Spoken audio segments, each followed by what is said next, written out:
Hello everybody, welcome to your channel. अगर आप stock market में इन्वेस्ट करते हैं और आपको अभी ये पता नहीं लग रहा है कि मार्केट सच में क्या ऊपर जाएगा या फिर से मार्केट नीचे आएगा, तो ये वीडियो पूरा देखिएगा, क्योंकि इस वीडियो में मैं कुछ ऐसे इंडिकेटर्स के बारे में आप लोगों को बताने वाला हूं जिसका अगर आप यूसेज सीख गए तो ना ही सिर्फ इस मार्केट में पर फ्यूचर में किसी भी मार्केट सिचुएशन में आपको ये पता लग जाएगा कि सच में क्या मार्केट ओवर वैल्यूड है या मार्केट अभी गिरने वाला है या जैसे ऊपर जा रहा है फिर से ऊपर जाने वाला है। तो इस वीडियो को पूरा देखिएगा और मेरे साथ बने रहिएगा।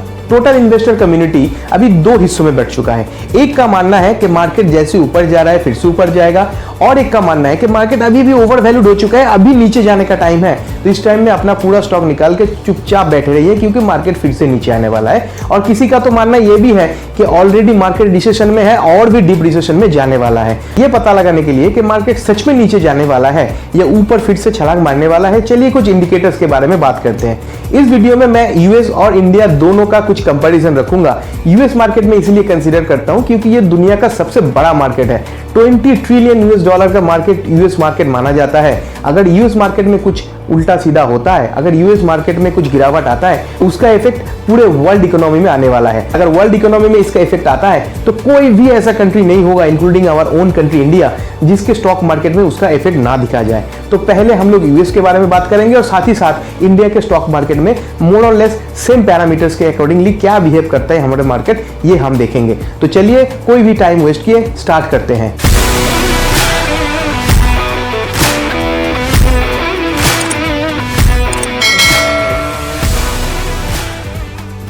नंबर 1 इंडिकेटर जिसको मैं मानता हूं वो है market cap to GDP ratio. इसको बफेट इंडिकेटर भी बोलते हैं। इस इंडिकेटर से पता चलता है कि उस देश का मार्केट कैपिटलाइजेशन टोटल जीडीपी का कितना परसेंटेज है। अगर ये रेशियो डेवलप्ड इकोनॉमी में 100% से ऊपर जाता है तो उस मार्केट को ओवर वैल्यूड माना जाता है, और अगर इमर्जिंग इकोनॉमीज में ये रेशियो 80% से ऊपर जाता है तो मार्केट को ओवर वैल्यूड माना जाता है। अगर आप टोटल यूएस इकोनॉमी को देखें अप टू 12 अगस्त 2022 ये रेशियो था 184%, मतलब मार्केट बहुत ही ओवर वैल्यूड है। पहले तो ये रेशियो 212 के करीब था, उसके बाद ये रेशियो अभी घट के आ गया है रिसेंट क्रैश के बाद 184%। अगर आप इस total market cap to GDP ratio के टोटल डिटेल्स में जाके देखेंगे तो आपको दिखेगा Wilshire 5000 to GDP ratio up to 17 अगस्त 2022 तक था 171.84%, जो मार्केट का ओवर वैल्यूड सिचुएशन दर्शाता है। सेकंड एस&पी 500 टू जीडीपी रेशियो अगर आप देखेंगे 17 अगस्त 2022 172%, ये भी काफी हाई माना जाता है। इन द सेम वे अगर आप Dow Jones to GDP ratio देखेंगे अप टू 17 अगस्त 2022 वो है 136.74%, वो भी according to the market condition बहुत ही हाई है। तो इससे हमको पता चलता है कि यूएस मार्केट अभी भी ओवर वैल्यूड है। बीच में वो ज्यादा ओवर वैल्यूड हो गया था, मार्केट जब करेक्शन लिया उससे इसका ओवर वैल्यूड कंडीशन थोड़ा सा नीचे आया, पर फिर भी अभी भी ये मार्केट हाईली ओवर वैल्यूड है। अगर हम इसी पैरामीटर में इंडिया के market cap to GDP ratio को देखेंगे तो वो होगा 100%, जो एवरेज 80% से बहुत ही ऊपर है, और इमर्जिंग इकोनॉमी के लिए 80% के ऊपर का मार्क हाई वैल्यू माना जाता है। तो according to that point of view Indian market overvalued है, पर जैसे कि बहुत सारा मनी प्रिंटिंग हुआ है, बहुत सारा गवर्नमेंट सब्सिडीज मिला है और मार्केट का इंटरेस्ट रेट घटता गया था, तो according to that point of view 100% ठीक ठाक ही लगता है। हालांकि ये ओवर वैल्यूड सिचुएशन में है क्योंकि इमर्जिंग इकोनॉमीज के लिए more than 80% mark should be considered at overvalued state, but फिर भी यूएस के मुकाबले हमारे देश का इकोनॉमी इतना भी ओवर वैल्यूड नहीं दिखता है, फिर भी 100% should be considered as overvalued state. Number 2 most important parameter जिसको मैं मानता हूं वो है यील्ड कर्व स्प्रेड।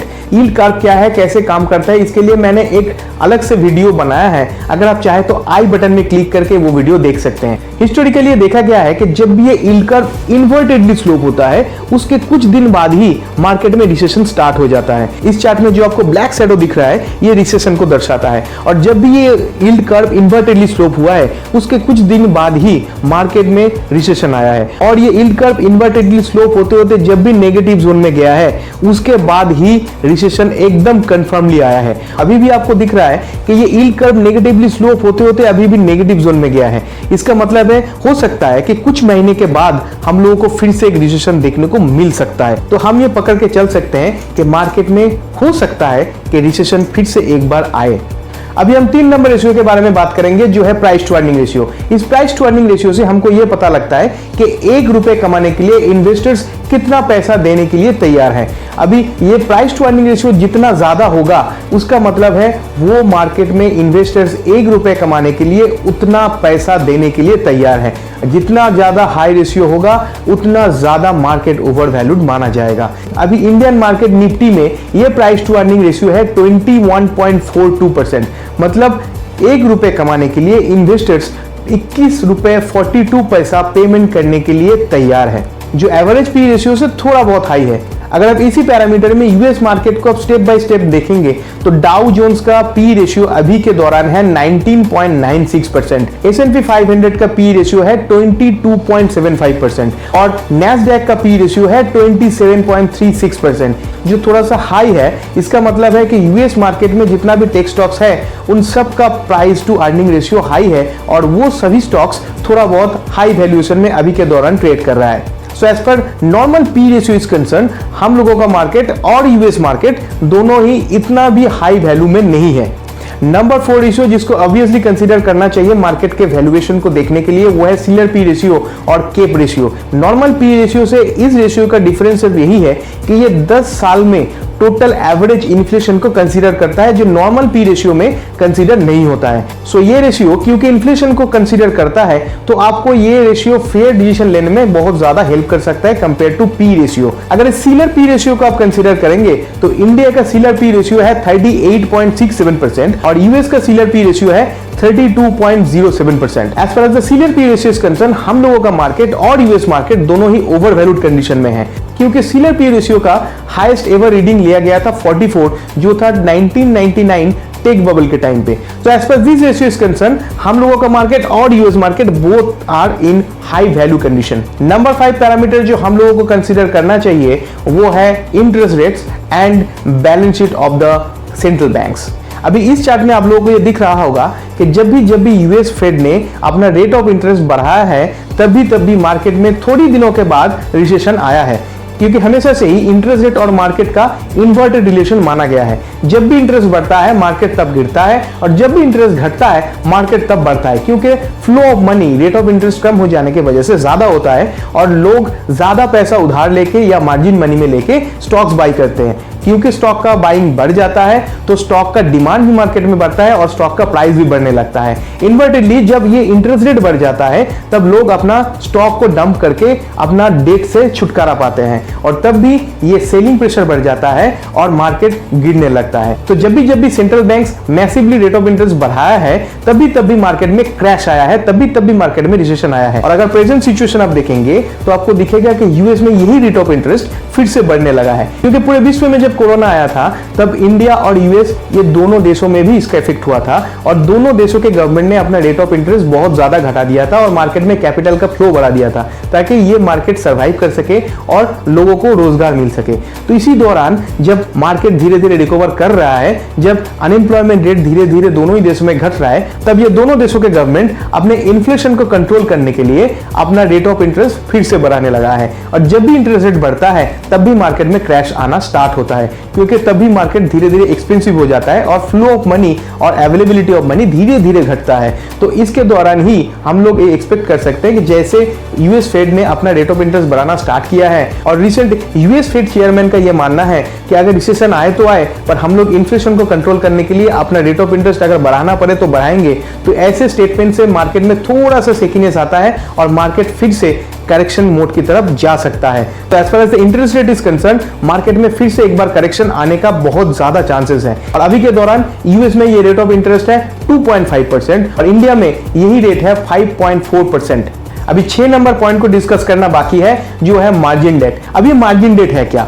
अगर आपके पास पुराना कोई स्टॉक है जो आप पकड़ के बैठे हैं, उसको आप बिना बेचे उसको प्लेजिंग करके उससे पैसा उधार लेके अपने ब्रोकर से जो नया स्टॉक खरीदते हैं उसको ही बोलते हैं मार्जिन डेट। ये मार्जिन डेट जब मार्केट ऊपर रहता है तब सब कुछ ठीक ठाक लगता है, जब मार्केट गिरने लगता है तभी इस मार्जिन डेट के ऊपर मार्जिन कॉल आना स्टार्ट हो जाता है। तब आपको या तो पैसा पेमेंट करना पड़ता है अपने ब्रोकर को या अपना स्टॉक सेल करके अपना रिकवरी ब्रोकर कर लेता है अपना। तो इसको बोलते हैं मार्जिन डेट। ये मार्जिन डेट जितना ज्यादा मार्केट में होगा मार्केट उतना ऊपर तो जाएगा, पर अगर मार्केट में क्रैश आ जाए तो सेलिंग प्रेशर भी बहुत ज़्यादा हो जाता है। मतलब अगर मार्केट थोड़ा सा भी नीचे आए, मार्जिन कॉल में हिट कर जाए इन्वेस्टर्स का, तो मार्केट बहुत फास्ट गिरने लगता है, क्योंकि एक के बाद एक मार्जिन कॉल जब हिट होता है तो ऑटोमेटिक सेलिंग स्टार्ट हो जाता है और ब्रोकर अपना पैसा लेने के लिए इन्वेस्टर्स का स्टॉक सेल करने लगता है। तो इसी दौरान मार्केट बहुत ज़्यादा क्रैश हो जाता है। और अगर मार्जिन डेट के बारे में बात करेंगे तो मार्जिन डेट पहले से बहुत ज़्यादा गिर चुका है नीचे और अभी 0.73% डाउन होके 279 बिलियन यूएस डॉलर में मार्जिन डेट स्टे कर रहा है। ये मार्केट के लिए थोड़ा सा अच्छा संकेत है, क्योंकि अगर मार्केट इन फ्यूचर थोड़ा सा भी डाउन हो जाए तो बहुत फास्ट डाउन नहीं होगा, क्योंकि मैक्सिमम लोगों के पास अभी मार्जिन डेट नहीं है। साथ ही साथ मार्केट में मार्जिन डेट का कम होना ये इंडिकेशन देता है कि अभी इन्वेस्टर्स पैसा उधार में लेके इन्वेस्ट करने में ज्यादा रुचि नहीं दिखा रहा है, क्योंकि उससे ज्यादा अर्निंग नहीं आ रहा है। कम margin debt long term holders के लिए हो सकता है कि अपॉर्चुनिटी भी लाए, क्योंकि इस टाइम पे अगर इन्वेस्टर लॉन्ग टर्म पर्सपेक्टिव में इन्वेस्ट करता है तो हो सकता है उसको अच्छा खासा रिटर्न मिले, क्योंकि अगर मार्केट थोड़ा सा भी करेक्शन होता है तो बहुत फास्ट नहीं गिरेगा, क्योंकि मार्केट में लिवरेज कम होता है। नंबर 7 रीजन जो कंसीडर करना चाहिए वो है inflation and oil price. Historically ये देखा गया है कि ऑयल प्राइस के साथ इन्फ्लेशन का एक अलग सा रिलेशन है। अगर ऑयल प्राइस बढ़ता है तो इन्फ्लेशन भी बढ़ता है, अगर ऑयल प्राइस घटता है तो इन्फ्लेशन घटता है। अभी इस चार्ट में जो हम लोगों ने एडवांसिस रिसर्च से लिया है उससे आपको ये पता चलता है कि जब भी मार्केट में ऑयल प्राइस का दम बढ़ा है, इन्फ्लेशन कैसे ऊपर या नीचे गया है। इससे आपको यह पता चलता है कि जब भी ऑयल प्राइसेस बढ़ा है इकोनॉमी में, तब भी इसका डायरेक्ट इफेक्ट इन्फ्लेशन में आया है। अगर आप रिसेंट टाइम में देखेंगे तो रशिया और यूक्रेन के वार के दौरान ऑयल प्राइस काफी हद तक ऊपर चला गया था, और जिसके दौरान ही हम लोगों का इन्फ्लेशन भी है साथों साथ बहुत बढ़ गया था, और अभी भी इन्फ्लेशन घटने का नाम ही नहीं ले रहा है, जिसके लिए आरबीआई और यूएस फेड दोनों अपना रेट ऑफ इंटरेस्ट कंटिन्यूअसली बढ़ा रहा है ताकि इन्फ्लेशन को थोड़ा सा कंट्रोल में लाया जा सके। पर इन्फ्लेशन इतना भी कंट्रोल में नहीं आया है जैसा एक्सपेक्ट किया जा रहा था। अगर ये ऑयल प्राइस जल्दी से नीचे नहीं आता है तो हो सकता है इन्फ्लेशन भी नीचे ना आए और इंटरेस्ट रेट भी बढ़ाना पड़े। अगर इंटरेस्ट रेट बढ़ता है, ऑयल का प्राइस नीचे नहीं आता है और इन्फ्लेशन भी घटता नहीं है, तो हो सकता है मार्केट में हमको फिर से एक बार करेक्शन देखने को मिले, क्योंकि हिस्टोरिकली ये देखा गया है। इस चार्ट में भी आप देख सकते हैं कि जब भी $80 के ऊपर क्रूड ऑयल का प्राइस गया है तभी मार्केट में रिसेशन आया है या तो मार्केट क्रैश किया है। तो ये एक सिचुएशन है जो हम लोगों को ऑलवेज कंसीडर करना चाहिए। तो हम लोगों ने अभी तक 7 पैरामीटर्स देखे हैं, और ये 7 पैरामीटर्स में हम लोगों को ये पता चलता है कि कुछ इंडिकेटर्स जो है वो पॉजिटिव है, कुछ इंडिकेटर्स है जो नेगेटिव है। सो अभी तक जो इंडिकेटर्स हम लोगों ने देखा है उसमें से पी रेशियो जो है वो थोड़ा सा एवरेज दिखता है और वो उतना भी ओवर वैल्यूड नहीं दर्शाता है मार्केट को। और नंबर 2 पॉजिटिव इंडिकेटर जो हम लोगों को दिखा वो है लोअर मार्जिन डेट। सो ये दोनों इंडिकेटर्स को छोड़ के कोई भी इंडिकेटर हम लोगों को मार्केट का अंडर वैल्यू या फेयर वैल्यू होने का संकेत नहीं देता है। इसका मतलब ये नहीं कि मार्केट जल्दी से गिर जाएगा, पर एक इंडिकेटर ऐसा है जो हम लोगों को काफी सीरियसली कंसीडर करना चाहिए, वो है यील्ड कर्व स्प्रेड। अगर इन्वर्टेडली कंटिन्यूअसली यील्ड कर्व आपको दिखे और ये नेगेटिव जोन में आ जाए तो इसका मतलब है मार्केट में सच में कुछ बड़ा होने वाला है। हो सकता है मार्केट फिर से एक बार रिसेशन में जाए, हम लोगों को कुछ अच्छा करेक्शन मार्केट में फिर से देखने को मिले। तो ये एक इंडिकेटर है जो मैं हमेशा देखने के लिए बोलूंगा। उसके बाद market cap to GDP ratio जरूर देखें, और किसी भी कंट्री का जीडीपी ग्रोथ भी हमको इक्वली कंसीडर करना चाहिए। अगर 2 क्वार्टर में बैक टू बैक किसी देश का जीडीपी का ग्रोथ नेगेटिव है, इसका मतलब है वो कंट्री रिसेशन में ही है। और अगर ये कंटिन्यूअसली ये बरकरार रहता है तो हो सकता है मार्केट में एक बड़ा सा क्रैश हम लोगों को दिखने को मिलेगा, combined with higher interest rate, higher oil price and inflation. So that's it for today. If you like this video, kindly press the like button, kindly subscribe the channel and share it with your friends, colleagues and relatives. Till then, bye bye.